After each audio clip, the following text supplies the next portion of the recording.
तुफान वारा पाऊस धारा मुडीन आमा शिवे तुफानातले दिवे आम्ही हो तुफानातले दिवे. आणि तुफानातला दिवा बनणं काही साधं काम नाहीये. जय बिरसा मित्र मंडळाच्या सर्व सदस्यांना एवढी समर्पित आहे. गावामध्ये एखादा जर चांगला कार्यक्रम घेता म्हटलं तर आपल्या जवळची माणसं आपल्या समाजातली माणसं त्या कार्यक्रमाचा विरोध करताना दिसतात. तुफानातला दिवा बनणं काही साधं काम नाहीये.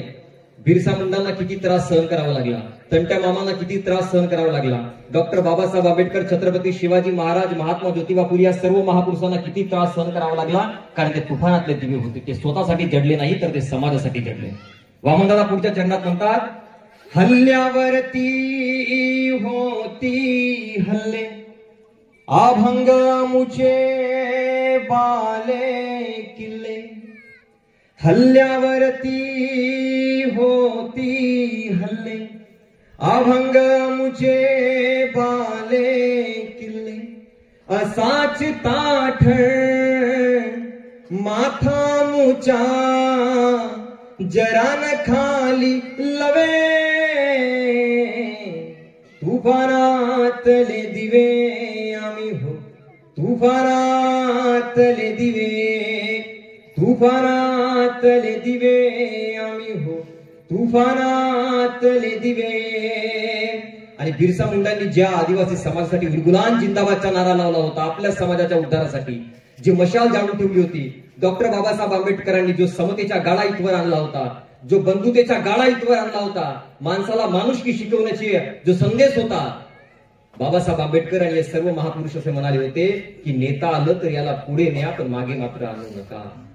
आणि म्हणून ज्या महापुरुषांनी या दिव्याची वात पेटवली होती, आपलं काम काय माहित आहे का, त्या दिव्याला संरक्षण करणे नाही, दुसरं म्हणजे त्या दिव्यापासून दुसऱ्या दिवा पेटवत नाही. म्हणून तथागत गौतम बुद्ध म्हणायचे अत्त दीप भव, म्हणजे याचा अर्थ काय, आधी स्वतः स्वयंप्रकाशित व्हा, आधी स्वतः व्यवस्थित व्हा, आधी स्वतः चांगले संस्कारी व्हा, आचरण शुद्ध व्हा आणि इतरांना चांगले करत राहा. हा समाजाचा सगळ्यात मोठा संदेश तथागत गौतम बुद्धांनी दिला होता. आणि म्हणून ज्या बिरसा मुंडांनी, तंट्या मामांनी आपल्या समाजासाठी, आपल्या समाजाचा उद्धार व्हावा यासाठी झटले. वामनदादा कर्ड पुढच्या ओळीमध्ये लिहितात, एक दिव्याने पेटविलेले चरितेसाठी पाठविलेले. एक दिव्याने पेटविलेले चरितेसाठी पाठविलेले. काळ्या राणी अभंग येते फिरती आमचे थवे तुफानातले दिवे आम्ही हो तुफानातले दिवे तुफानातले दिवे आम्ही हो तुफानातले दिवे. माणसानं तर तुफानातला दिवा बनण्याचा प्रयत्न करावा. टाळा वाजवायची प्रथा नाही का तुमच्या गावाकडे? म्हटलं वाजवतात की नाही, आपण वाट पाहून बघावं म्हटलं. माझी भाषा समजते तुम्हाला? भाषा समजते की नाही माझी? तुम्ही बोलत चला काय, मुख्य तुम्ही समजते ना? हा, मी आलो विदर्भातून. विदर्भ म्हटलं तर त्यांची भाषा वेगळी, आपल्या मराठवाड्यातली भाषा वेगळी असते. ज्यांच्या कुशीतून हिंदवी स्वराज्याचे हे देखणं स्वप्न साकार झालं, अशा राष्ट्रमाता, राजमाता, स्वराज्य संकल्पिका मासाहेब जिजाऊ या महाराष्ट्राच्या मातीत जन्माला आलेला प्रत्येक मावळा जर उठून उभा राहिला तर हे स्वराज्य उभं राहील, ही संकल्पना तळागाळापर्यंत पोहोचवणारे स्वराज्य संकल्पक आबासाहेब शहाजीराजे. आणि ज्या महापुरुषांना स्वराज्याचे हे देखणं स्वप्न साकार केलं, असे क्षत्रिय कुलावतंस कुळवाडी भूषण सिंहासनाधीश्वर छत्रपती शिवाजी महाराज. आणि ज्या महापुरुषाचे नाव घेतलं की आम्हा तरुणांच्या नसा नसा ते रक्त असं खवडायला लागतं, असा जगातील सर्वोत्तम राजा, बुधभूषणकार, स्वराज्य संरक्षक छत्रपती संभाजी राजे या महापुरुषांना मी प्रथमतः अभिवादन करतो. बोला छत्रपती शिवाजी महाराज की, बोला छत्रपती संभाजी महाराज की. अरे टिळा टोपी घालून म्हणती आम्ही साधू, दया धर्म चित्ती नाही ते जाना वेगळू. वारकरी संप्रदायाचे कळस, अध्यात्माचे कळस, माऊली संत श्रेष्ठ तुकाराम महाराज. संत तुका म्हणे जाती दोनच, त्या आहेत स्त्री पुरुष तपासून पाही. संत तुकाराम महाराजांचे विज्ञानवादी आणि अंधश्रद्धेवर वार करणारे आणि बुवा बापूंना सडो की पडो करून सोडणाऱ्या अभंगांना तारणारे संत संताजी जगनाडी महाराज, पशु का होत पनैया नरका कचून होय, म्हणजे जनावराच्या चामड्यापासून पायातले जोडे तरी बनवता येतात, माणसाच्या चामड्याचा कुठे उपयोग? माणसं तर जोड्या बनवच्या लायकीचे सुद्धा नाही येत. कोण म्हणाले होते? संत कबीरदास महाराज, की पशु का होत पनैया नरका कचून होय, एक बार नर करनी करे तो नरका नारायण होय. काळाच्या पुढे असलेले पुरोगामी विचारांचे हिंदी कवी, संत साहित्यिक संत कबीरदासजी महाराज, अरे तुमचे कपडे फाटके असतील तरी चालेल, पण तुमचे विचार मात्र फाटके असू नाहीत. पण फाटक्या कपड्यांवरती सुद्धा विचारांच्या सर्वोच्च शिखरावरती पोहोचलेले दोन महामानव, राष्ट्रसंत तुकडोजी महाराज व राष्ट्रसंत गाडगे बाबा यांना सुद्धा मी प्रणाम करतो. विद्येविना मती गेली, मती विना नीती गेली, नीती विना गती गेली, गती विना वित्त गेले, वित्ता विना शूद्र खचले.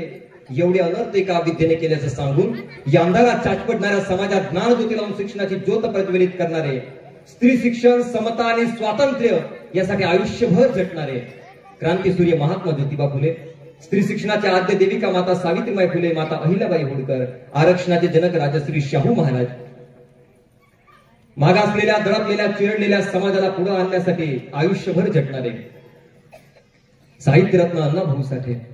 आणि माझ्या दाढीत जेवढी केस आहेत तेवढे मराठा आणि बहुजनांची मुलं शिकून या मनुवाद्यांच्या छाताळावर थैया थैया नाचणार नाही, तोपर्यंत मी पायात चप्पल घालणार नाही असे ठणकावून सांगणारे रयत शिक्षण संस्थेचे सर्वे सर्वा कर्मवीर गौरव पाटील आणि तुम्हा आम्हा सर्वांना माणसाला माणुसकी शिकवून देणारे, तुम्हा आम्हा सर्वांना आपले अधिकार समजावून सांगणारे, न्यायासाठी हक्कासाठी लढणारे आणि संविधान तुमच्या आमच्यासाठी बहाल करून देणारे देशरत्न, विश्वरत्न, भारतरत्न, बोधिसत्व डॉक्टर बाबासाहेब आंबेडकर या सर्व महापुरुषांना आपल्या सर्वांच्या टाळ्यांच्या प्रचंड गडगडाटात अभिवादन करतो, प्रणाम करतो. सन्माननीय विचारपीठावर उपस्थित सर्व सन्माननीय वैचारिक मान्यवर्ग, माझ्या डोळ्यांसमोर बसलेल्या सर्व माझ्या सडसड रक्ताच्या माझ्या तरुण मित्र आणि मैत्रिणींनो, या ठिकाणी उपस्थित सर्व साखरतळा गावची बंधू आणि भगिनींनो, माझ्या मायबाप रसिक श्रोत्यांनो, मी जितेंद्र माधवराव आसोले तुम्हा सर्वांना माझ्या हृदयाच्या देठापासून सप्रेम नमस्कार. जय जिजाऊ, जय शिवराय, जय शंभूराजे, जय जगदंबे, जय हिंद, जय महाराष्ट्र. बोला डॉक्टर बाबासाहेब आंबेडकरांच्या, आवाज उंच राहिली पाहिजे. बोला डॉक्टर बाबासाहेब आंबेडकरांच्या, बोला क्रांतीसूर्य बिरसा मुंडांच्या, बोला क्रांतीसूर्य तंट्या मामांच्या, क्रांतीसूर्य ज्योतिबा फुलेंच्या, बोला क्रांती ज्योती माता सावित्रीबाई फुलेंच्या. हे आवाज शेवटपर्यंत बुलंद ठेवायचे, लक्षात ठेवा. काही लोक म्हणतात बऱ्याच ठिकाणी कार्यक्रमाला गेल्यानंतर, दादा म्हणे भाषणाची कार्यक्रम ऐकून लोक सुधरतील का? व्याख्यान ऐकून, कीर्तन ऐकून लोक सुधरतील का? मी तुम्हा सर्वांना विचारतोय, रामायण आणि महाभारत बघून लोक सुधरले का?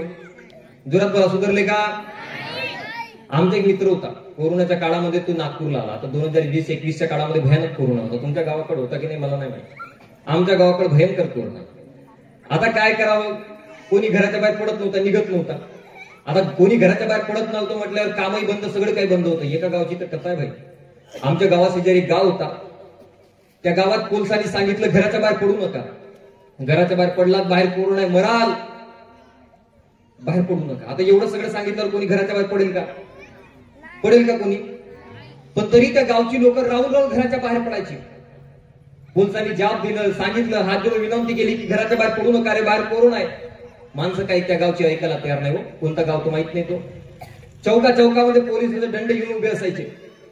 आता जर कोणी घराच्या बाहेर निघाला तर त्याच्यावर दंडेच देऊ म्हणे आपण. पण तरी त्या गावची लोक काही पेलायला खाली नाही. हो, रिकामेच नाही, राहून राहून त्या घराच्या बाहेर पडायचे. मग काय झालं, तर गावच्या पोलिसांनी काय केलं, त्या गावच्या मेन चौकामध्ये एक बोर्ड लावला. बोर्डमध्ये काय लिहिलंय की आता जर कोणी घराच्या बाहेर पडला, आता जर कोणी घराच्या बाहेर पडला तर त्याला हत्तीच्या पायाखाली देण्यात येईल. काय करण्यात येईल? हत्तीच्या पायाखाली, म्हणजे अक्षय मृत्यूच्या ना. आता हत्तीच्या पायाखाली देण्यात येईल म्हटलं, कोणी घराच्या बाहेर पडेल का? पडेल का? पण तरी त्या गावची लोक घराच्या बाहेर पडली. विचारा काऊन? विचारा काऊन? हत्ती केवढा मोठा होता म्हणून पाहिला. विश्वासच नाही, पोलिसांवर विश्वास नाही, कोणावर विश्वास नाही. तुझा कोरोनाचा काळ, आमचा मित्र गेला नागपूरला, जॉब सगळे बंद, काम सगळे बंद. म्हटलं आता बापू करतेस काय? दिवसभर आता तुला तर बोर वाटत असेल, दिवसभर करतेस काय? त्यानं खूप सुंदर उत्तर दिलं, काय नाही यार म्हणे, रामायण महाभारत पाहतो म्हणे. त्याला 6 वर्षांचा एक पोरग सुद्धा होता. म्हटलं रामायण महाभारत पाहतो. म्हटलं चांगलं आहे की रामायण महाभारत पाहतो, 2 गोष्टी शिकून घे. काय समजलं म्हटलं रामायण महाभारत बघून? म्हटलं समजला काही नाही म्हणे, पण एक गोष्ट समजली म्हणे की रामायण म्हणजे जमिनीचा केस वाटून राहिला म्हणे ना, महाभारत म्हणजे रामायण म्हणजे अपहरणाचा केस वाटून राहिला म्हणे ना, महाभारत म्हणजे जमिनीचा केस वाटून राहिला. आणि आपल्या पोरामध्ये रामाचे गुण आले पाहिजे म्हणून तो आपल्या लहान लेकराला जवळ बसून तो रामायण दाखवायचा. आणि त्या पोरानं गुण कोणाचं घेतलं माहित आहे का? कुंभकर्णाचे. आधी पोरग 7ला झोपून उठायचं, आता 10ला झोपून उठतो. रामायण आणि महाभारत बघून लोक सुधारले का? मी एकच म्हणतो बघा, रामायणामध्ये 2 व्यक्ती होते. बघितले ना रामायण? 2 व्यक्ती होती. एक होता विभीषण आणि दुसरी होती मंथरा. विभीषण हा रावणाच्या बाजूने होता आणि मंथरा ही प्रभू रामचंद्राच्या काळातली होती. पण म्हणतात ना, रावणाच्या राज्यात राहून विभीषण बिघडला नव्हता आणि रामचंद्राच्या राज्यात राहून काही सुधारली नव्हती, मंथरा सुधारली नव्हती. कारण शेवटी घडणं आणि बिघडणं हे माणसाच्या परिस्थितीवर नव्हे तर मागतोय आणि आपल्या समोर बोलतोय. आपला भाऊ, आपला मित्र समजून जर मला ऐकला तर मी थेट तुमच्या काळजापर्यंत पोहोचेल. हे खूप मोठे विचारवंत आहेत. असे म्हणतात की जी माणसं आपला भूतकाळ विसरतात ते आपला भविष्य कधीच लिहू शकत नाही. म्हणजे भूतकाळामध्ये आपल्या महापुरुषांनी आपल्यासाठी काय बलिदान दिलं, त्या काळामध्ये तंट्या मामांनी, बिरसा मुंडांनी आपल्यासाठी काय बलिदान केलं, या गोष्टीचा ज्या ज्या लोकांना विसर पडलाय, ज्या ज्या समाजाला विसर पडलाय, तो समाज कधीच प्रगती करू शकत नाही. आज आपल्याला छत्रपती शिवाजी महाराजांचा इतिहास माहित आहे, डॉक्टर बाबासाहेब आंबेडकरांचा माहित आहे, भगतसिंग, राजगुरू, सुखदेव या सर्व महापुरुषांचा इतिहास माहित आहे. पण जगाच्या पटलावर आणि आपल्या भारताच्या इतिहासामध्ये कसा महान क्रांतिकारी, असा महान क्रांती सेनानी होऊन गेला ते म्हणजे बिरसा मुंडा, ज्यांचा इतिहास सर्वसामान्य लोकांपर्यंत पोहोचला नाही. हे आपले सर्वात मोठे दुर्भाग्य आहे, सर्वात मोठे दुर्दैव आहे. आज मी तुम्हाला सांगतोय, आम्ही का बिरसा मुंडाची जयंती साजरी करतो? का म्हणून बिरसा मुंडा आमच्यासाठी भगवान आहे? कारण तुम्हाला सांगतो साहेब, बिरसा मुंडा आज फक्त आणि फक्त एका आदिवासी समाजासाठी नाही तर सकळ आदिवासी समाजासाठी भगवान आहे. 1869च्या काळामध्ये इंग्रजांनी एक कायदा आणला होता, वन संरक्षण कायदा. आणि 1882च्या काळामध्ये फॉरेस्ट ऍक्ट नावाचा कायदा आणला होता. आता या कायद्यामुळे काय झालं की जो आदिवासी समाज रानावनावर डिपेंड राहत होता, जो आदिवासी समाज वनातून मिळणाऱ्या उत्पन्नावर डिपेंड राहत होता, त्या सर्व उत्पन्नावर आता बंदी येणार होती. बिरसा मुंडाचा जन्म झाला 1875च्या काळामध्ये आणि इंग्रजांच्या हळूहळू आक्रमण होणं सुरू झाले. इंग्रजांना माहित होतं की जर कोणत्याही संस्कृतीला तोडायचं असेल तर 3 गोष्टीवर वार करायचा. पहिला म्हणजे इंग्रजांनी वार केला आपल्या आदिवासी संस्कृतीवर. इंग्रजांनी दुसरा वार केला आपल्या जमिनीवर. अरे जमिनीचं काय सांगतो साहेब, आधीच्या काळी आदिवासी समाज अशिक्षित होता, कमी शिकलेला होता. मूठभर तांदळासाठी, चिमूटभर मिठासाठी, 2 बालटी पाण्यासाठी कित्येक आदिवासी बांधवांनी आपल्या जमिनी सावकारांना विकून टाकल्या होत्या. इंग्रजांचा अत्याचार आपल्या आदिवासी समाजावर होताच, पण सावकार लोक आणि इतर जमीनदार लोक सुद्धा आपल्या आदिवासी समाजाची पिळवणूक करत होते. त्या काळामध्ये 1875च्या काळामध्ये कोण? बिरसा मुंडा यांनी कानून बनवला आपल्या आदिवासी बांधवांसाठी. त्यावेळी कोणता संविधान नव्हता, लक्षात ठेवा. आज बघा, त्या काळामध्ये म्हणजे जवळपास 1895च्या काळामध्ये आदिवासी बांधवांसाठी बिरसा मुंडा यांनी एक कानून तयार केला. उलगुलान जिंदाबादचा नारा दिला आणि त्या नाऱ्याच्या अंतर्गत एक खूप मोठी क्रांती तयार झाली, तिला उलगुलानची क्रांती असे म्हणतात. पण बिरसा मुंडा यांचा इतिहास समजण्याआधी एक गोष्ट तुम्हाला समजावी लागेल, लक्षात घ्या. समाजामध्ये कोणीतरी एक माणूस जन्माला येते साहेब. जसं तुमच्या गावातल्या काही तरुण मुलांना वाटलं की नाही आपल्या गाव कुठेतरी चुकीच्या दिशेला चाललंय, कुठं ना कुठेतरी आपल्या गावातली दिशा चुकती आहे, आपल्या तरुण पोरांची दिशा चुकती आहे, त्यांना पुन्हा व्यवस्थित मार्गावर आणणे आपली जबाबदारी आहे. सेम असाच विचार 1875च्या काळामध्ये, त्या 1700च्या काळामध्ये तंट्या मामाच्या मनात सुद्धा आला होता. बिरसा मुंडांचा इतिहास जर आपल्याला समजून घ्यायचा असेल तर तंट्या मामाचा इतिहास सुद्धा माहित असणं गरजेचं आहे. तुम्हाला सांगतो, तुम्हाला वाटत असेल की तुमच्या पोरांना हे सर्व जे आहेत पुस्तकातून शिकायला मिळेल, नाही बाबा. मी एकच म्हणतो, अशी कार्यक्रम, व्याख्यानाचे कार्यक्रम झाली तर आपल्या पोरांना जवळ बसवा. शाळा कॉलेजांच्या पुस्तकात जर तुम्ही पाहिलात ना, 5वी 6वीचे पुस्तक जर पाहिलं तर तंट्या मामाचा इतिहास नाहीये पुस्तकामध्ये. बिरसा मुंडा तर रिकाम्या जागा भरासाठी सुद्धा नाहीये. अजून कोणता? आपल्या सर्व महापुरुषांचा इतिहास हळूहळू पुसला जाऊन राहिला. तुम्हाला वाटतं की आपल्या महापुरुषांचा इतिहास जिवंत राहील? जोपर्यंत जय बिरसा मित्र मंडळातली तरुण पोरं या गावामध्ये जिवंत आहेत तोपर्यंत त्या महापुरुषाचे विचार जिवंत राहतील. त्या काळामध्ये तंट्या मामा होऊन गेला. तंट्या मामा कोण? इंग्रजांनी तंट्या मामाला डाकू करार देऊन दिला होता. तंट्या मामा काय करायच्या? तंट्या मामा दुसरं नाही, तंट्या मामाला समजून झालं होतं की नाही आपल्या आदिवासी समाजातल्या बांधवांवर अन्याय होत आहे, अत्याचार होत आहे. इंग्रज लोक, जमीनदार लोक, सावकार लोक आपली पिळवणूक करतायत, ती थांबली पाहिजे, ती रोखली गेली पाहिजे. म्हणून तंट्या मामा काय करायचे, तर सावकार लोकांना लुटायचे, इंग्रजांना लुटायचे आणि लुटलेला पैसा सर्व आपल्या आदिवासी बांधवांना देऊन टाकायचे. जंगलात राहणारा माणूस, पहाडामध्ये राहणारा माणूस, झाडा झुडपामध्ये राहणारा माणूस, या सर्व त्या ठिकाणी राहणारा माणूस तो आपल्या समाजासाठी लढला, समाजासाठी झगडला साहेब. आणि तुम्हाला सांगतो, तंट्या मामाला पकडण्यासाठी त्या काळामध्ये इंग्रजांनी 10,500 रुपयाचा इनाम घोषित केला होता. किती? 10,500 रुपयाचा. म्हणजे आताचा जर काळा गेला ना तर जवळपास 50 ते 60 लाख रुपये होतात त्या काळामध्ये. म्हणजे जो कोणी तंट्या मामाला पकडून देईल त्याला 10,500 रुपयाचा इनाम आणि 2500 एकर जागा. जो कोणी तंट्या मामा, कारण तंट्या मामाने इंग्रजांच्या नाकात दम करून ठेवलं होतं की करावं काय, म्हणून इंग्रजांनी केलं. पण तुम्हाला सांगतो ना साहेब, आज तुमच्या मांडीला मांडी लावून बसलेला तुमचा मित्र कधी आपल्याला धोका देऊन जाईल काही सांगता येत नाही. कोण माणूस आपला कधी घात करेल काही सांगता येत नाही. त्या काळात तसंच झालं होतं. अरे तंट्या मामाला तर ऑफर दिली होती इंग्रजांनी, ऑफर, तंट्या हे सगळं उत्पाद बंद कर, आम्हाला लुटणं पाटणं बंद कर. तंट्या मामाला इंग्रजांनी ऑफर दिलं होतं की 3 जिल्ह्याची जमीन, लक्ष देऊ नाही का, 3 जिल्ह्याची जमीन तंट्या मामाला देतो म्हणून इंग्रजांनी सांगितलं होतं. 3 जिल्ह्याची जमीन. 3 जिल्ह्याची जमीन किती होतं माहित आहे? म्हणजे समजा की लाखो हेक्टर जमीन तंट्या मामाला भेटत होती. हे जमीन घे, शांत राह, तुझी पिढी मस्त आनंदात राहील, तू काय फालतू तुझं इकडे तिकडे पुरुष नको, आम्हाला आमचे काम करू दे, तू तुझे काम कर. पण तंट्या मामा काय म्हणाला होता माहित आहे? तंट्या मामा म्हणाला होता की मला लाखो हेक्टर जमीन देण्यापेक्षा माझ्या आदिवासी बांधवातल्या प्रत्येक घराघरामध्ये 1-1 एकर जमीन जरी भेटली ना तरी माझा समाज उद्धाराला पावेल. हे तंट्या मामाचे शब्द होते. महाराज, तंट्या मामा आमच्यासाठी लढला, आमच्यासाठी मेला. 1889 साली तंट्या मामाला जेव्हा फासावर लटकवण्यात आलं ना तेव्हा 5 लाख लोकांची भीड होती त्या काळामध्ये. त्या काळामध्ये लोकसंख्या होती 30 कोटी, 30 करोड लोकसंख्या होती भारत स्वतंत्र होण्याआधी. आणि त्या काळामध्ये 5 लाख लोक जर आपल्या माणसाला पाहायला येत असतील तर विचार करा. त्या काळात सोशल मीडिया नव्हता, इंस्टाग्राम, फेसबुक नव्हतं. त्या काळामध्ये कोणती पोस्टरबाजी, बॅनरबाजी करण्यात आली नव्हती. आपल्या माणसाला पाहण्यासाठी कोण आहे तंट्या मामा हे सगळं पाहण्यासाठी. आणि मी म्हणतो ना, कोण माणूस कधी आपल्याला धोका देईल काही सांगता येत नाही साहेब. तंट्या मामाला पकडण्यासाठी दुसरा तिसरा कोणी नाही. अहो, इंग्रज काय पकडू शकतील तेवढ्या मोठ्या माणसाला? जवळच्या माणसाला धोका दिला. आणि हे छत्रपती संभाजी महाराजांच्या बाबतीतही झालं, हे तंट्या मामाच्या बाबतीत सुद्धा झालं आणि बिरसा मुंडांच्या सोबत सुद्धा तसं झालं. जवळच्याच माणसाने गद्दारी केली साहेब. छत्रपती संभाजी महाराजांना पकडणार असा कोणी माणूस जन्माला आला नव्हता तिथे. औरंगजेबाच्या अंगात ताकद नव्हती छत्रपती संभाजी महाराजांना पकडून देईल. पण तुम्हाला सांगतो ना, छत्रपती संभाजी महाराजांच्या पत्नी होत्या महाराणी येशूबाई साहेब, त्यांचा सख्खा भाऊ गणोजी शिर्के. आणि छत्रपती संभाजी महाराजांना एकूण 7 बहिणी होत्या. सखूबाई, राणूबाई, अंबिकाबाई, दीपाबाई, राजकोरबाई आणि कमलाबाई, 6 बहिणी. त्यापैकी जी राजकोरबाई साहेब आहेत त्यांचं लग्नही त्याच्यासोबत झालं होतं. म्हणजे दोन्हीकडून रिश्ता होता.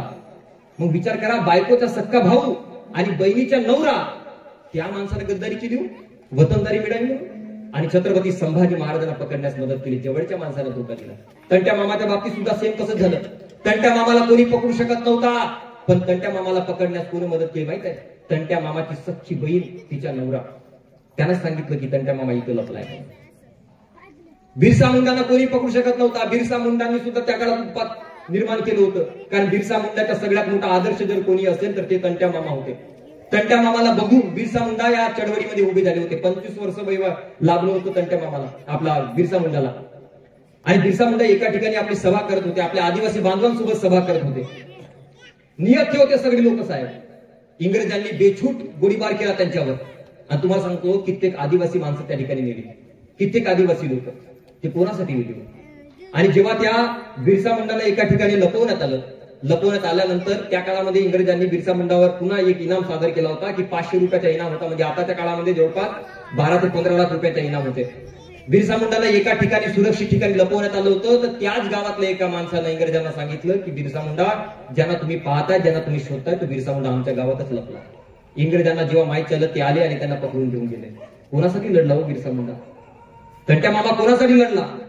आपल्या समाजासाठी लढून सुद्धा आपल्या समाजाने त्या महापुरुषाची कदर केली नाही, त्या काळातही कदर केली नाही आणि आताच्या काळात सुद्धा आपल्या बिरसा मुंडाची कदर समाज करत नाही. घुगे सरांनी खूप सुंदर सांगितलंय. बिरसा मुंडांनी मरू सांगितलंय. त्या काळामध्ये बिरसा मुंडांनी अंधश्रद्धेला पूर्ण कडाडून विरोध केला होता. त्या काळामध्ये बिरसा मुंडांनी सांगितलं की आपल्या समाजाचा उद्धार करायचा असेल तर आपल्या मुलांना सामोर शिकवा. त्या काळात सांगितलं होतं. पण त्यांच्या किती विचार आमच्या समाजात घेते असाय. त्या काळात तुम्हाला सांगतो, ही भयानक अंधश्रद्धा होती. कोणती अंधश्रद्धा? एखाद्याच्या घरामध्ये जर एखादी बाई मरण पावली, एखादी स्त्री जर मृत्युमुखी पडली तर तिला एखाद्या खड्ड्यामध्ये गाडलं जात होतं. तर त्या बाईला निवड एकटं तिला गाडलं जात नव्हतं, तर तिच्या अंगावरचे सगळे आभूषण, सोन्या चांदीचे सगळे जेवढे जेवरात आहेत, आभूषण आहेत, ते सुद्धा त्याच्यासोबत गाडले जात होते. आणि जर त्या बाईच्या अंगावर दागिने नसतील तर तिला तिच्या नवऱ्याला कुठून तरी विकत घेऊन आणावे लागत होते आणि त्या बाईच्या मुर्द्यावर त्याला ते सगळे झाकून ठेवावं लागत होतं. बिरसा मुंडा म्हणले, अरे ज्या आज अन्न पाण्याची दानादार सुटली तर खायला 2 रुपये नाही आहेत आणि तुम्ही त्या मेलेल्या मुर्द्यावर तुम्ही ते सगळे आभूषण टाकताय, ही कुठली अंधश्रद्धा आहे? लोक म्हणायचे नाही तुम्हाला समजत नाही. अरे भाऊ, श्रद्धा आणि अंधश्रद्धा यांच्यामध्ये खूप छोटासा फरक असतो मायबाप. आपण श्रद्धा करता करता कधी अंधश्रद्धेच्या नादी लागून जातो आम्हाला माहितीच नाही चालत. मी म्हणतो माणसानं श्रद्धा ठेवावी पण अंधश्रद्धा ठेवू नये. देवावर विश्वास ठेवावा पण अंधविश्वास ठेवू नये. आमच्या आदिवासी समाजात निसर्ग पूजक होता साहेब. या झाडांना, या पशुपाखरांना, या सर्वांना पूजणारा आपला आदिवासी समाज होता. तो पाहता पाहता देवी धर्मामध्ये कसा गुंतून पडला देव यांना समजलंच नाही. आणि पंडे लोक मस्त मजा घेऊन राहिले तुमच्या नावावर. कोणताही असो, घोड्या बाबड्या बाया साहेब. मी इकडे सांगली जिल्ह्यामध्ये होतो. सांगली जिल्ह्यामध्ये कार्यक्रमाला होतो. एक जण आला, तो हात पाहणारा. आता बस स्टँडला बसून होतो. आला भाऊ, माझ्या हात आपल्या हातात घेतलं ना, पाहिलं म्हणते मी तुझ्या भविष्य पाहू शकतो म्हणे. आता गावागावामध्ये येतात ते भविष्य पाहणारे. तसा होता तो, फेटा वगैरे बांधला होता, ज्योतिषी होता. माझ्या हात त्यानं आपल्या हातात घेतलं म्हणे, बापू म्हणे तुझ्या भविष्य पाहू शकतो. म्हटलं घे ना, पहा ना काय दिसते सांग. म्हटलं कधी लग्न होणार आहे, काय होणार आहे सांग. त्यानं म्हणताय घेतलं. तू म्हणायला लागला म्हणे, काशी केली, वनवाशी केली, नशिबी तुझ्या 7.5 केली. घाबरू नको, उपाय सांगतो. एकदा पिंपळाला 10 दक्षिणा घाल, एकदा आईची वाटी ठेव, 100 रुपये द्या. आता 100 रुपये म्हणलं मी खिशात हात घातलं. म्हटलं मागते तर द्यावा लागेल बाबा, बाबाजी सरापुराप देऊन दिलं तू, बेकार करेल. मग जसा खिशामध्ये हात घातले, 100ची नोट काढली तर म्हणते देऊ नकोस, मन बघत होतो. अरे पैसा खोटा, दगडातला देऊ मोठा. मग पुन्हा त्याने हात आपल्या हातात घेतलं. म्हणते तू लोकांसाठी लई करतो पण तुझ्यासाठी कोणी करत नाही. रात्री म्हणतो येऊ करू, तेऊच करू, सकाळी म्हणतो काय करू काय करू. तोंडात रसवून त्या बघ म्हणे, तुझ्या राजकारणात तरी पडू नकोस आणि पडलास तर सख्या बापावरही विश्वास ठेवू नकोस. 51 रुपये. आता 51 रुपये दे म्हणलं, पुन्हा खिशात हात घातलं. म्हणलं मागल बुवा देते. तर मग म्हणते देऊ नकोस, मन बघत होतो, पैसा खोटा, दगडातला देव मोठा. आई शपथ खरं सांगतोय, खोटं सांगत नाही. पंढरपूरहून आलोय, तुळजापूरला चाललोय, तुझ्या नावानं आईला तेलबाई 21 रुपये दे. आता म्हटलं आतापर्यंत नाही मागितलं तर कशाला देऊ. दे म्हणे, माझी 21 रुपये फीस झाली म्हणे. 21 रुपये घेऊन गेलो. मग त्याचा थोडासा पिच्छा केला मी. तुम्हाला सांगतो, सेम डायलॉग भेटलेला प्रत्येक माणसाला चिपकत निघाला. तो जो भेटला त्याला तोच बोलत गेला. त्या दिवशी मला समजला मायबाप हो की हे सगळी काय जे आहे हे सगळी अंधश्रद्धा आहे. गावागावामध्ये बिचारा भोड्या बाबड्या बाया असतात, सांगतात बाई तू जर हे असं केलं नाही, मला माहित आहे तुझ्या घरात दुःख आहे, तुझ्या पोरग तुझ्या ऐकत नाही, पोरगी तुझी ऐकत नाही, नवरा तुझ्या ताब्यात नाही, एवढं करावं लागेल, एवढं दान पूर्ण करावं लागेल. बाई चालली बिचारी त्या नादानं. पहिले तर काय त्याला भीती दाखवली, लालच दाखवली. या स्वर्ग नरकाच्या कथेमध्ये आमच्या बाया बापड्यांना गुंतवून ठेवून नाही. स्वर्गात गेलेला माणूस कधी खाली येऊन सांगतोय काय कसं राहतं स्वर्ग. मेल्यानंतर तो माणूस परतच नाही भाऊ, तो निसर्गात विलीन होऊन जाते. तुम्ही आम्ही सर्वजण या निसर्गापासून निर्माण झालेलो होतो. आपण सर्व निसर्गाला मानणारी माणसं आम्ही काय झालो होतो. ज्या बिरसा मुंडाने सांगितलं की दारू पिऊ नका बाबा, त्या काळामध्ये बिरसा मुंडाने सांगितलं की दारू प्याल तर पक्का शरीर खोकला होईल. महाराज आज किती लोक या विचाराच्या आत्मसात करतात, बिरसा मुंडाचा विचार किती आत्मसात करतात. आज तुम्हाला सांगतो, गावातली 10 लोक माझ्या डोळ्यासमोर एकत्रित करा, गावातल्या 10 तरुण पोरांना माझ्या डोळ्यासमोर एकत्रित करा, तर 10 पोरांपैकी 8 ते 9 पोरांना दारूच्या व्यसना ही आमची प्रगती नाही आहे साहेब. मला माहित आहे तसं तुमच्या गावात कोणी पित नाही म्हणून, तुमच्या गावात कोणी घेत नाही म्हणून मला माहित आहे. खरं दादाने सांगितलं आपल्या गावामध्ये पूर्ण निर्व्यसनित आहे म्हणून, काही विशेष नाही म्हणे आपल्या गावात. जशी लाडकी बहीण योजना आणली ना, मी तर कधी कधी सांगतो साहेब, हे आपलेच नाही प्रत्येक गावागावातली व्यथा आहे. लाडकी बहीण योजना आणली ना शासनानं तुमच्यासाठी, बाया बापड्यांसाठी, हाताला काम नाही दिलं तरी चालते पण 1500 रुपये दिलं पाहिजे आपल्या बहिणीला. लाडक्या बहिणी आहेत म्हणे तुमच्या. जशी योजना आणली ना तुमच्यासाठी लाडकी बहीण योजना, महिन्याला 1500 रुपये, तशी एक योजना आणली पाहिजे सगळ्या दारू पिणाऱ्यांसाठी सरकारने. कोणती योजना? एक झाड लाव एक दारूच्या पवासाठी. मी तुम्हाला सांगतो ना, तुमच्या साखरतळा गावचा अख्खा जंगल करून टाकतील लोक, अख्खा जंगल. एवढी ताकद आहे यांच्या याच्यामध्ये. त्या दारूला काय बेकार आमचे हाल करून ठेवले, किती बेकार हाल करून ठेवले. आणि काय मी तर चला जाऊ द्या, ज्यांची वय निघून गेली त्यांच्यासाठी मला काही म्हणणं नाही, पण माझी तरुण पिढीतली जेवढी पोरं आहेत ना, 20-20, 22-22 वर्षाची तरुण पोरं जेव्हा नशेच्या आहारी जात आहेत ना, मरतायत ना, मला खूप बेकार वाटतंय. ज्या वयामध्ये पोरांना आपल्या बापाच्या अर्थीला खांदा द्यायला पाहिजे, त्याच्या प्रेताला खांदा द्यायला पाहिजे, त्या वयामध्ये बाप पोराच्या प्रेताला खांदा देतोय आणि त्या पोराचं प्रेत तिडतिड जळताना पाहतोय. काय अंतकरण वाटत असेल त्या बापाच्या.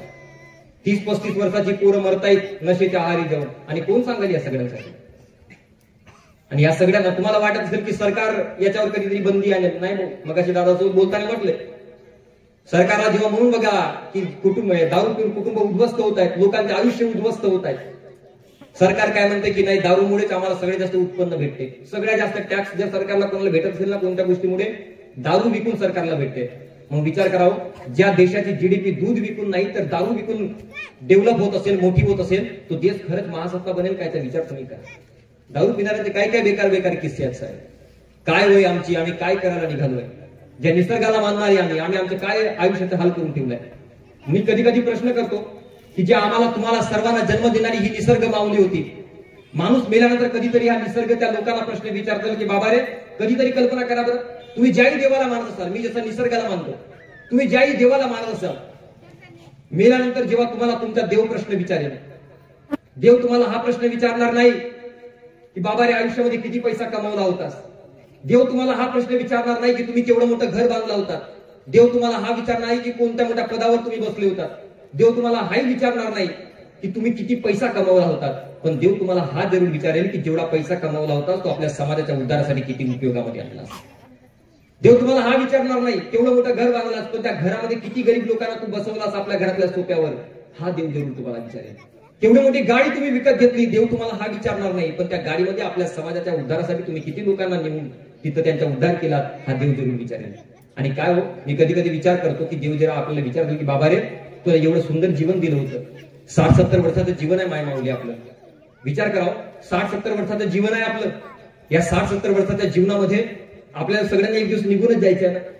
मग मेल्यानंतर जेव्हा तो निसर्ग आपल्याला प्रश्न विचारेल की बाबा रे, जेवढं 60-70 वर्षाचं एवढं सुंदर आयुष्य मी तुला दिलं होतं, एवढं सुंदर जीवन मी तुला दिलं होतं, काय केलं असतो, काय उत्तर द्याल तुम्ही? दारू पिऊन राहिलो, 60-70 वर्ष मी मस्त मजेत घालवलो, 60-70 वर्ष मी गुटखा खाऊन राहिलो, काय आमच्याकडे उदाहरणच नाही, आमच्याकडे काय कारणच नाही हो. मी एकच म्हणतो, तुम्हाला पैसा धन दौलत प्रतिष्ठा नाही कमवता आली तरी चालेल, परंतु एक स्वतःसाठी उत्तर कमवून ठेवा की बाबा रे, त्या निसर्गानं मला जे एवढं सुंदर जीवन दिलाय, मी मेल्यानंतर जर मला निसर्ग प्रश्न विचार की काय केलास, मी सांगू तर शकेन की मी काही जास्त पैसा नाही कमवू शकलो चालेल, पण 4 लोकांमुळे 4 लोकांना माझ्यामुळे हसू मी येऊ दिलं, 4 लोकांच्या कामामध्ये मी आलो, हे आम्हाला सांगता आलं पाहिजे. पण काय आमची अवस्था राहिली आहे, दारू पिऊन पोरं मरतायत, गुटखा खाऊन लोक मरते आणि उद्देश नाही जीवनाचा. त्या काळात बिरसा मुंडांनी म्हटलं होतं की दारूचे व्यसन सोडा, दारू जर तुम्ही प्याल तर त्याच्या नादी लागाल तर तुमचं शरीर खोकला होऊन जाईल, तुम्ही जीवनामध्ये कधीच प्रगती करू शकणार नाही. कारण एकच सांगतो साहेब, दारू पिऊन राहिलेली माणसं गुलामगिरीमध्ये जगतात. त्या काळामध्ये म्हणून डॉक्टर बाबासाहेब आंबेडकर म्हणाले होते की गुलामांना गुलामीची जाणीव करून द्या, तेव्हाच ते बंड करून उठतील. आणि गुलामी 2 प्रकारची असते मायबापो, एक असते शरीराची गुलामी आणि दुसरी असते मनाची गुलामी. शरीराची गुलामी म्हणजे काय की एखाद्याला जेलमध्ये बंद केला, तो हालचाल नाही करू शकत, बाहेर फिरू नाही शकत, ही झाली शरीराची गुलामी. 2 दिवस 3 दिवस 4 वर्ष 5 वर्षानंतर त्या जेलमधून तो सुटून जाईल. पण मनाची गुलामीतून आम्ही मुक्त झालो का, याचा विचार तुम्ही जरूर करा. ज्या बिरसा मुंडांनी आपल्यासाठी स्वतःच्या प्राणाची आहुती दिली, 1899 साली उलगुलान जिंदाबादचा नारा देऊन जेव्हा बिरसा मुंडांची हत्या करण्यात आली होती, इंग्रजांनी जेव्हा त्यांची हत्या करण्यात आली होती, आज तुमच्याकडे 5 एकर जागा आहे, 7 एकर जागा आहे, 3 एकर जागा आहे. त्या काळामध्ये जेव्हा सावकार लोक आपल्या आदिवासी बांधवांचे एक चिमूटभर मीठासाठी, 2 मुठी तांदळासाठी, गिलासभर पाण्यासाठी जेव्हा त्यांच्या जमिनी आपल्या नावावर करून देत होते, त्या काळामध्ये बिरसा मुंडा यांनी एक संवैधानिक अधिकार तयार करून दिला होता. त्याकडे एक क्रांती बसवली होती.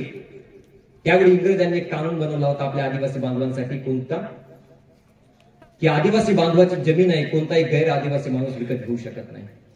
त्या काळामध्ये इंग्रजांना तो कानून बनवावा लागला होता, कारण आदिवासी या शब्दामध्येच तुमचा अर्थ दडलेला आहे, जे आधीपासून वास्तव करत असलेले. तुम्ही या देशाचे पहिले नागरिक आहात, तुम्ही या देशाचे खरे मालिक आहात. पण कसं झालं ना साहेब, मालकाला स्वतःच्या प्रॉपर्टीची किंमत नाही राहिली साहेब.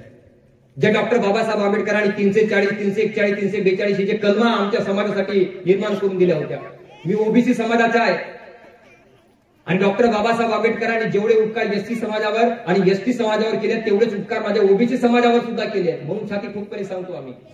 पण आम्हाला आमच्या समाजाला या सर्व महापुरुषांच्या कष्टाची जाणना राहिली. आज आम्हाला आरक्षणाचा फायदा नाही घेता येऊन राहिलाय.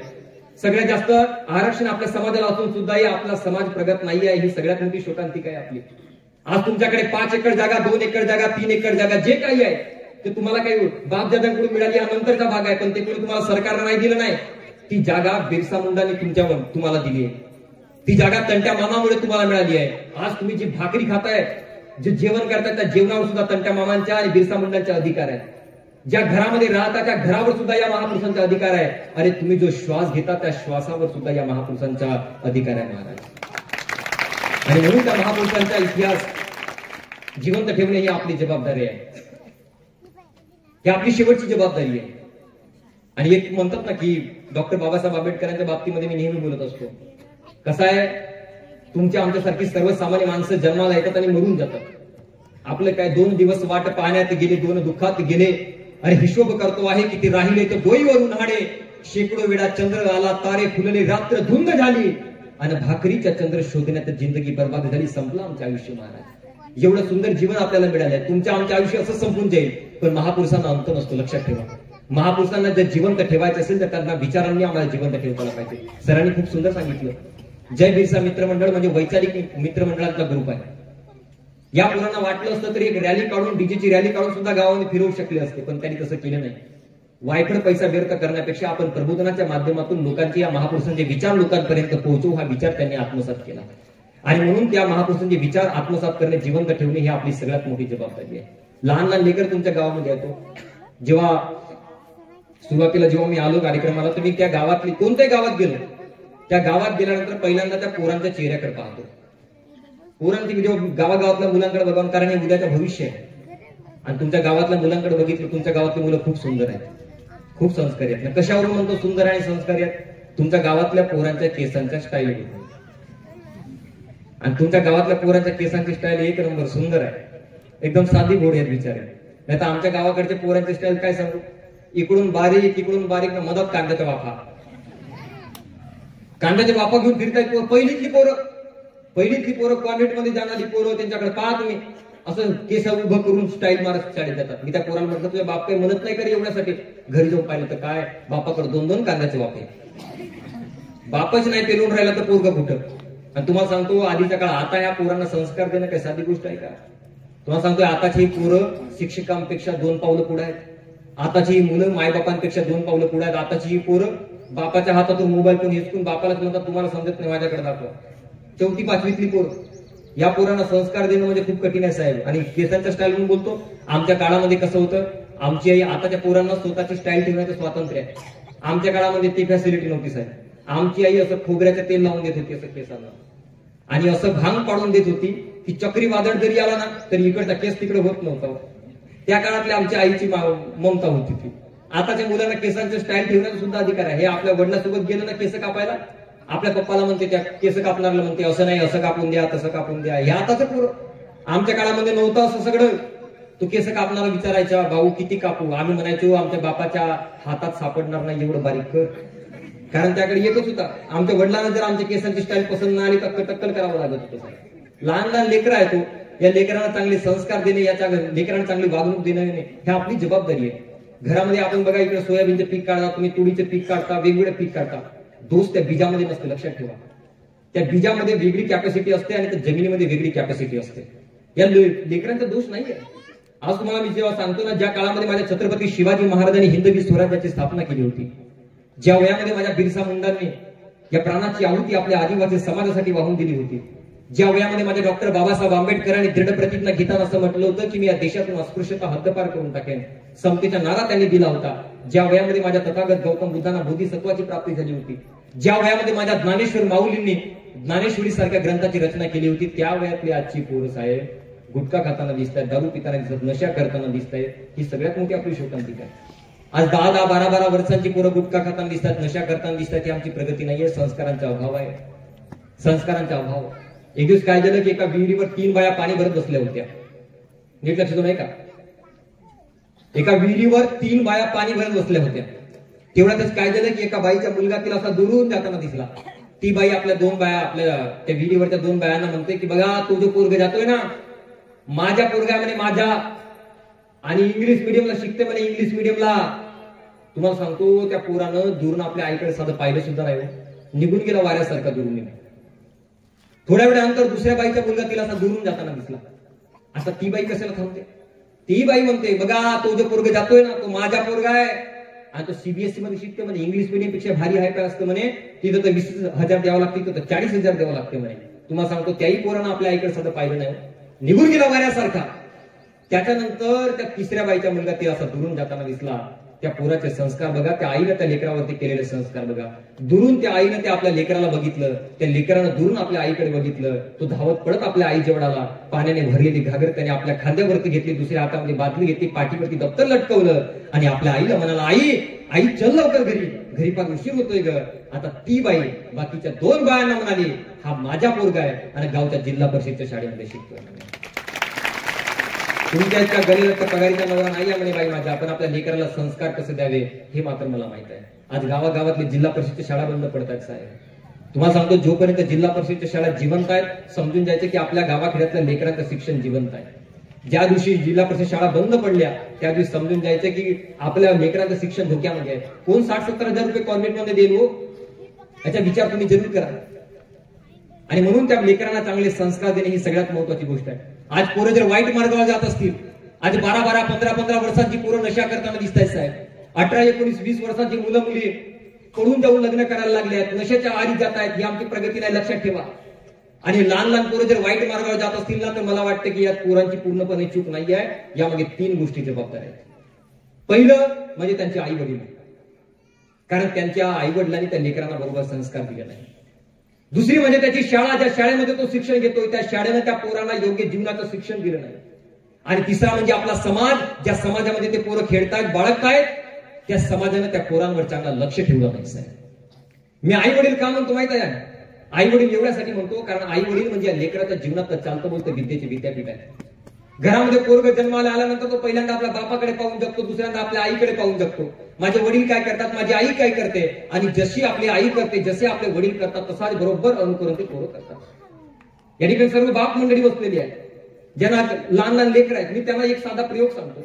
शाळा कॉलेजामध्ये गेल्यानंतर तुम्हाला सांगतो शोकांतिक आहे. शाळा कॉलेजांमध्ये गेल्यानंतर जेव्हा या पोरांना आम्ही विचारतो ना, बेटा पोरांना कोणासारखं बनायचं आहे तुम्हाला, तुमचे आदर्श कोण, तेव्हा या पोरांच्या आदर्श बाप नाहीये, तेव्हा या पोरांच्या आदर्श हे महापुरुष नाहीयेत. तेव्हा या पोरांचा आदर्श कोण आहेत माहिती आहे का? ते बॉलिवूड मधले हिरो लोक, बनियान काढून हिंडणारे हिरो यांना आयडल वाटतात. जंगली रवी प्यावना महाराज म्हणणारे आदर्श आहेत त्यांचे, बोलो जुबा केसरी म्हणणारे आदर्श आहेत साहेब, ड्रीम 11 पे पैसा लगाव म्हणणारे आदर्श आहेत त्यांचे साहेब. पण बनियान फाटेपर्यंत आपल्या कुटुंबासाठी, आपल्या परिवारासाठी कष्ट घेणार त्यांचा शेतकरी बाप त्यांना आदर्श वाटत नाही. ही सगळ्यात मोठी शोकांतिक आहे. आणि का म्हणून मी सगळ्या बाप मंडळींना विचारतो. आणि बघा, टाळ्या वाजवायच्या असतील तर इमानदारीने टाळ्या वाजवायच्या. टाळ्या वाजवायला बेईमानी करू नका. कार्यक्रम तुमचा आहे. जय बिरसा मित्र मंडळाने तुमच्यासाठी कार्यक्रम आयोजन केला आहे, त्यामुळे टाळ्या वाजवायला बेईमानी करायची नाही. तुम्ही कार्यक्रमाला नेहमी सांगतो, टाळ्या वाजवणाऱ्यांचे सुद्धा 2-3 प्रकार असतात, 3 प्रकार असतात. पहिला प्रकार असतो टाळ्या वाजवणाऱ्यांचा दिलखुलास प्रकार. दिलखुलास म्हणजे आता जसा सगळ्या माझ्या मित्र परिवारातल्या सर्वांनी खूप सुंदर टाळ्या वाजवल्या. दिलखुलास, माणसानं दिलखुलास राहावं. दिलखुलास म्हणजे काय? आवडली एखादी ओळ, आवडली एखादी गाणं, आवडली एखादी 4 ओळी की तो पटकन टाळ्या वाजवते, याला म्हणतात दिलखुलास प्रकार. अशी माणसं कधीच मागे राहत नाही. अशी माणसं जीवनात कधी मागे राहत नाही. लग्न लागल्या पहिल्या पंक्तीमध्ये जेवण करणारी हेच आहेत. अशी माणसं कधी राहायचंच नाही मागे. आता आमच्यासारखी माणसं येतात, आधी नवरदेव नवरीचं लग्न लागू दे मग जीवन करू. मग काय, शेवटी भात भेटत तर भाजी भेटत नाही, वाटी भेटत तर गुलाबजाम भेटत नाही. आज जावं तर भात खतम ना, बाहेर आता चप्पल गायब राहते. अशी अवस्था येते. माणसाने दिलखुलास राहण्याचा प्रयत्न करावा. दुसरा एक प्रकार असतो टाळ्या वाजवणाऱ्यांचा.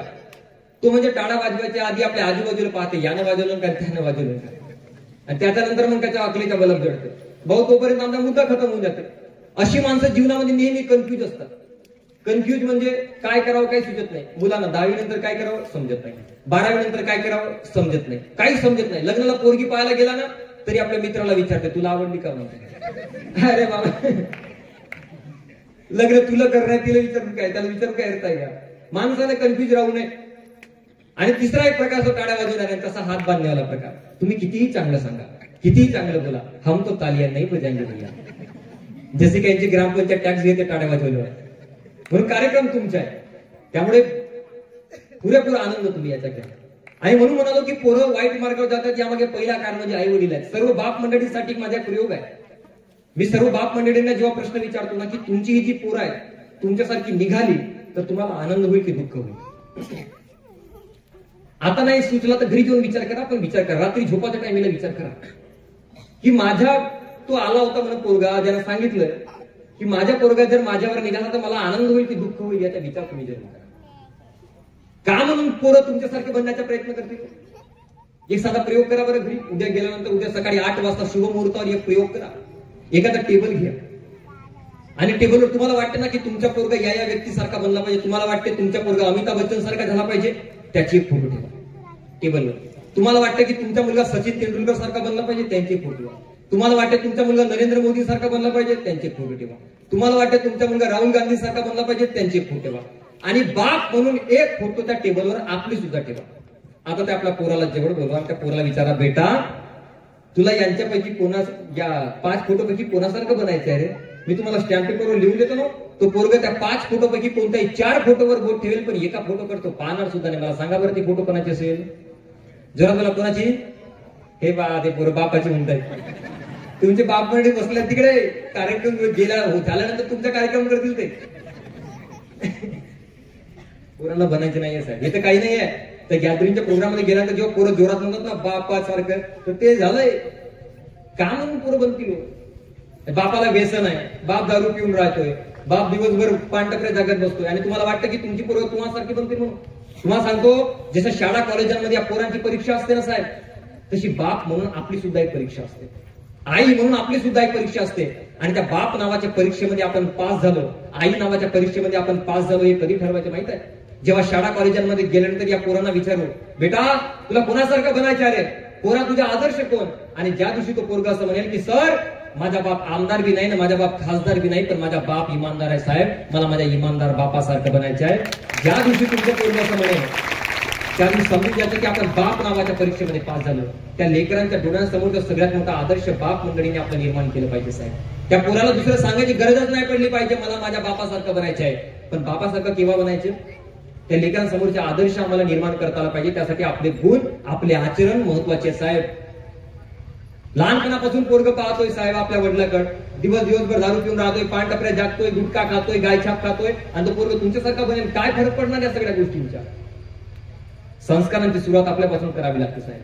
एक 5 वर्षाचा पोरगा आपल्या वडिलांसोबत जेवण करायला बसला, आम्हाला वाटतं की हे पोरं बिघडले, पोरं वाईट मार्गावर जातात. अहो बाय बाप म्हणून आम्ही आमची पहिल्यांदा पातळी चेक केली पाहिजे की आम्ही काय. अहो तुम्हाला सांगतो ना साहेब, या पिलांना तरी बाकीचे जनावर सुद्धा जन्म देतात, बाकीचे जनावर सुद्धा आपल्या लेकरांना पालतात, पोषण करतात, पण त्यांना समाज राहत नाही, त्यांना संस्कृती राहत नाही.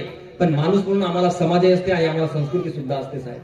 आम्ही आपल्या लेकरांना असं जनावरांसारखं नाही सोडू शकत, त्यांना संस्कार देणे ही मायबापांची पहिली जबाबदारी आहे. आणि जर तुम्ही त्या लेकरांना संस्कार देऊ शकत नसाल तर त्या लेकरांना जन्माला घालू नका, हे मला तुम्हाला सांगणं आहे. कारण नारळ आणि पोरग कसा निघेल काही सांगता येत नाही साहेब. हे संस्कार देण्याची जबाबदारी आपली आहे. एक 5 वर्षाचा पोरगा आहे, 5 वर्षाचा पोरगा आपल्या बापासोबत जेवण करायला बसला आणि जसं बापाला कळालं, बापाच्या लक्षात आलं की नाही भाजीमध्ये मीठ कमी आहे, जसं बापाला समजलं की भाजीमध्ये मीठ कमी आहे, तसं त्यानं ताट असं घसडीस तिकडे दूर फेकून दिलं साहेब.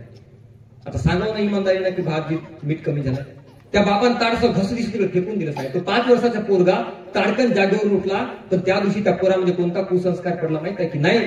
भाजीमध्ये मीठ कमी असलं ना की ताट असं फेकून द्यावं लागतं. कोणाकडून शिकला तो? बापाकडून. दुसऱ्या दिवशी तोही आपल्या बापाच्या बरोबर अनुकरण करायचं, भाजीमध्ये मीठ कमी झालं की तोही ताट फेकून द्यायचा. आता पोरग म्हणाल ते बापाचे बाप आहेत आता काळातले, आता भाजीमध्ये तिखट जास्त झालं तरी या ताट फेकून द्यायच्या, आवडीची भाजी नाही बनवली आहे तरी या ताट फेकून द्यायच्या. मला इमानदारी सांगा, या चूक कोणाची? त्या पोराच्या की त्याच्या बापाची आहे? मग सुधारायला कोणी पाहिजे, पोराने की त्याच्या बापानं? याचा विचार घराघरातल्या प्रत्येक मायबापांनी करणं खूप महत्वाचे आहे. घराघरामध्ये पहा, पहिल्यांदा खोटं बोलायला, त्या लेकरांना झूट बोलायला बाप म्हणून आम्ही शिकवतो महाराज. घरामध्ये एखाद्याचा फोन आला, बापाला फोन उचलायचा नसते, तो आपल्या 5-7 वर्षाच्या पोराला जेवढ बोलावते आणि म्हणते की बेटा एक काम कर, या काकाचा फोन येऊन राहिला, मला यांच्यासोबत बोलायचं नाही, यांना सांग की मी घरी नाही म्हणून. आता पोरगा आहे 5-6 वर्षाचा, तो पहिल्यांदा आपल्या बापाकडे पाहते आणि म्हणते की हा 6 फुटाचा बाप मला माझ्या डोळ्यासमोर दिसते, हा कसा म्हणते की मी घरी नाही म्हणून. तो फोन उचलते ना म्हणते, हॅलो काका, बाबाने सांगितलं की घरी नाही म्हणून सांग. बापानं ऐकलं आणि असं धुतलाव त्याला, ते निरमा टाकून तुम्ही कपडे जसे धुता ना तसं धुतलंय त्या पोराला. पण त्या पोरामध्ये कोणता कुसंस्कार पडला माहित आहे की नाही? आयुष्यामध्ये जे आपण सत्य बोललं ना महाराज तर मार खावं लागते म्हणून. मग तो पोरगा आयुष्यभर सत्य बोलायला घाबरते. दुसऱ्या दिवशी पुन्हा त्या काकाच्या पोराला बापानं सांगितलं, आज जर स्वतःचा दिमाग लावला तर समजून जा, दुसरा गाल सुद्धा तयार ठेव आपला. पोरानं हळूच फोन उचलला आणि म्हटलं, हॅलो काका, बाबा घरी नाहीत, ते बाहेर गेले. बापान त्याला जेवढं बोलावलं त्याच्या पाठीवरती शाबाशी दिली, पण त्या दिवशी त्या पोराच्या मनामध्ये कोणता कुसंस्कार पडला माहित आहे की नाही? आयुष्यामध्ये जर खोटं बोललं ना महाराज तर शाबाशी भेटते म्हणून. उद्या चालून जर तो अधिकारी बनला, डॉक्टर बनला, वकील बनला, नेता बनला आणि त्या क्षेत्रात जाऊन जर तो टेबल खालून पैसा घेत असेल, भ्रष्टाचार करत असेल ना, तर या चूक त्या पोराची नाही आहे. बाप म्हणून आमच्या संस्कारात कुठेतरी चुकले आहेत. लहानपणापासून पोरग पाहतोय की माझी आई जेव्हा माझ्या बापाचे म्हणणं ऐकत नाही, जेव्हा माझी आई माझ्या वडिलाचं जे सांगितलेलं काम ऐकत नाही, तेव्हा माझे वडील माझ्या आईवर रागावतात, तिला मारझोड करतात, तिला शिवीगाळ करतात. त्या पोराला लहानपणापासून समजून जाते की नाही, या बायकांकडून जर काम काढून घ्यायचं असेल ना तर त्यांच्यावर रागावलं जातं, त्यांना मारझोड केली जाते, त्यांना शिवीगाळ केली जाते. आणि जेव्हा त्या मुलाचं लग्न होतो आणि जेव्हा त्याची बायको त्याच्या घरी संसार करायला येते, तेव्हा तो सुद्धा आपल्या बायकोसोबत तसाच व्यवहार करतो जसे त्याचे वडील त्याच्या आईसोबत व्यवहार करत होते. संस्कारांची चूक आहे सगळी. मायबाप म्हणून आमचे संस्कार चुकतायत, त्या संस्कारांकडे विशेष लक्ष देणं सगळ्यात महत्वाची गोष्ट आहे. आणि जसजसे आपण पुढे पुढे चालू, संस्कारांची ताकद आपल्या लेकरांना समजावणं खूप जास्त कठीण आहे. तुम्हाला सांगतो साहेब, आज या लहान लहान लेकरांना जर संस्कारांची तुम्हाला सुरुवात करायची असेल तर पहिल्यांदा यांच्या हातामध्ये तुम्ही जे मोबाईल फोन दिलाय ते मोबाईल फोन देऊन पहिल्यांदा बाजूला ठेवा.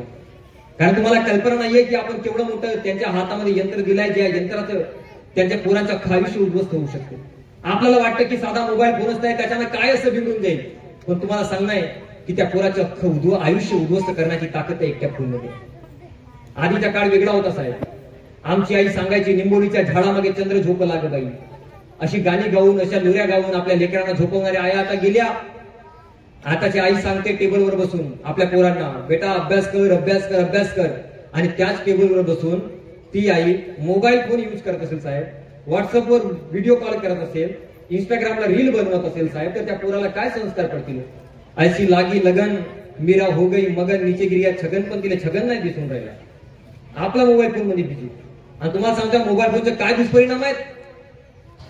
एक शिवकेरा नावाचे खूप मोठे लेखक आहेत, ते असे म्हणतात, तुमच्या घरामध्ये जर 5 वर्षाचा पोरगा असेल, 10 वर्षाचा पोरगा असेल, 15 वर्षाचा पोरगा असेल आणि दर दिवशी जर तो 3 तास टीव्ही किंवा मोबाईल पाहत असेल, तर तो जेव्हा 20 वर्षांचा होईल, 22 वर्षांचा होईल, 25 वर्षांचा होईल, तोपर्यंत येता येता त्याने 25 ते 30 हजार बलात्कारांचे दृश्य आणि जवळपास 40 हजाराहून जास्त खुनांचे दृश्य त्याचे पाहून झालेले असतील. आता विचार करा, एवढं सगळं पाहून झाल्यावर तो थोडं छत्रपती शिवाजी महाराज बिरसा मुंडा यांच्या मार्गावर चालेल.